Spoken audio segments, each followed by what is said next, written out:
আহিছে যাৰ বাবে মেলামুখীৰ বাবে অকণমান সেইফালে ভিৰটো বাঢ়িছে।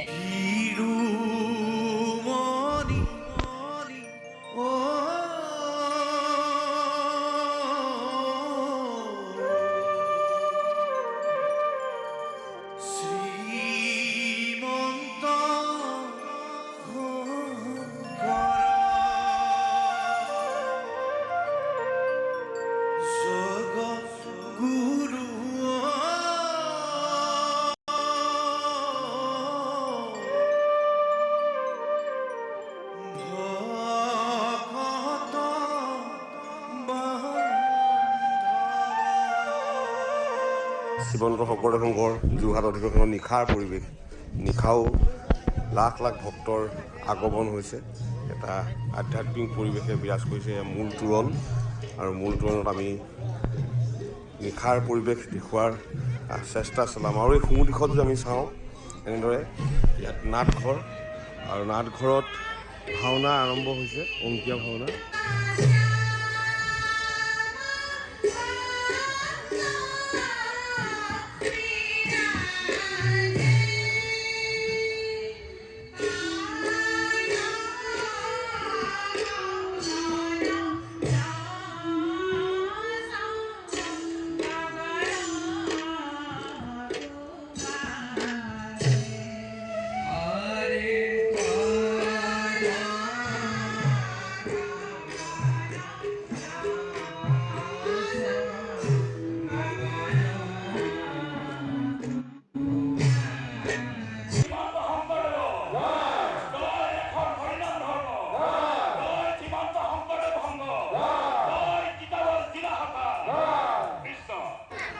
এয়া ভোজনালয়ৰ পৰিৱেশ, নিশা ভোজনালয়ত সুন্দৰ এটা পৰিৱেশ। আপোনালোকে ভৰাই লওক, দালি ভাজি আপোনালোকে ভৰাই লওক, লগতে পানীটো ভৰাব, দালি আৰু ভাজি। সমস্ত আহক, লাহে লাহে ভোজনালয় কক্ষত প্ৰৱেশ কৰক।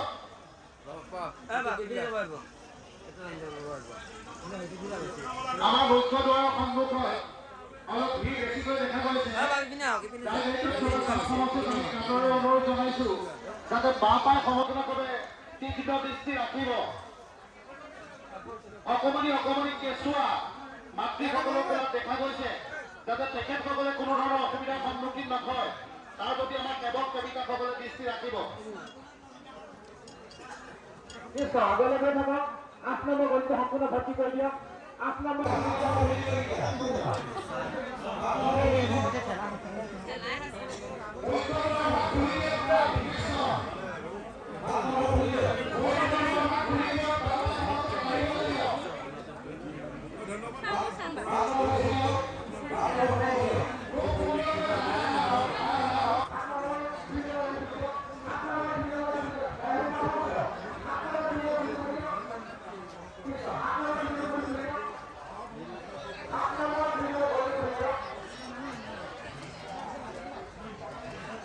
এয়া ঠেলা সহায়ত সুন্দৰভাৱে আহাৰ দিয়া হয়, আৰু এটা আধ্যাত্মিক পৰিৱেশৰ মাজতে সুশৃংখলাবদ্ধভাৱে ভোজনালয়ত এইদৰে আহাৰ দিয়া হয়। আৰু আহাৰ দিয়াৰ পিছতে এইদৰে আহাৰ গ্ৰহণ কৰিব যিসকল আছে। মই পৰিৱেশ দেখুৱাইছোঁ, নিশাৰ যিটো পৰিৱেশ, নিশা ভোজনালয়ত আহাৰ গ্ৰহণ কৰি থকা হৈছে। ধুনীয়া পৰিৱেশ, আৰু এইফালেও আহাৰ গ্ৰহণ কৰি থকা হৈছে।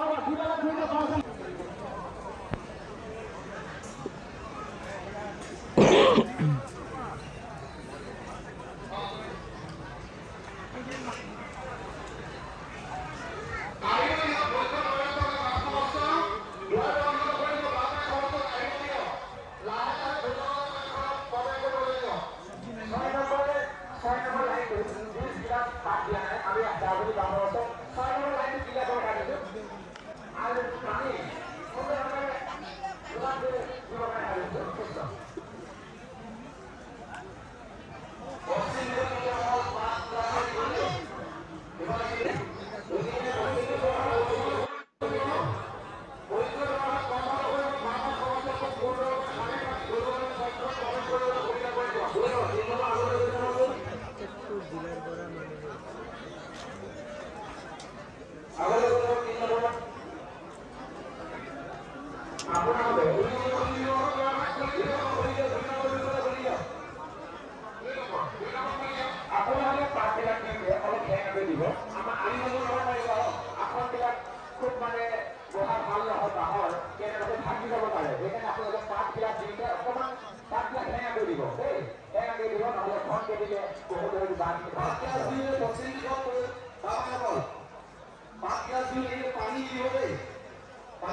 আৰু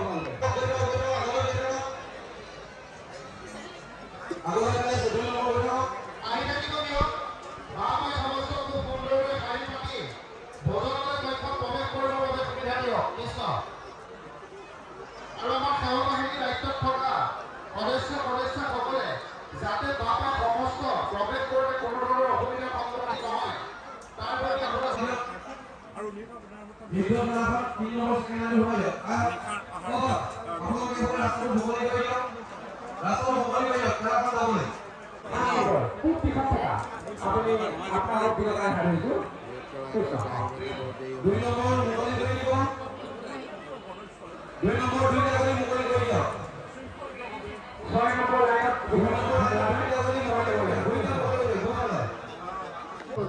আমার প্রথম দিদিকা মূল মণ্ডপত আমার অনুষ্ঠিত হয়েছে সাংস্কৃতিক কার্যসূচী সকলে গা পাই মূল মণ্ডপের কোন ঠাই পাইছে সাংস্কৃতিক কৃষ্ণ আৰু লগতে শিৰোমণি